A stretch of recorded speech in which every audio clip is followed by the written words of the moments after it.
ಬಾಳಲ್ಲಿ ನೀ ಬರೆದೆ ಹೊಸ ಪ್ರೇಮ ಕಾದಂಬರಿ.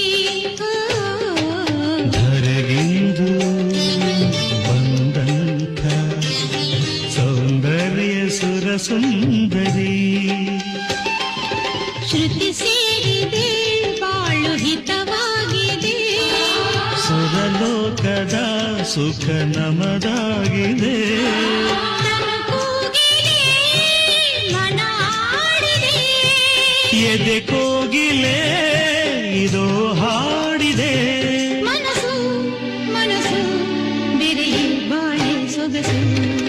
ನೀ ಮೀಟಿದ ನೆನಪೆಲ್ಲವೂ ಎದೆ ತುಂಬ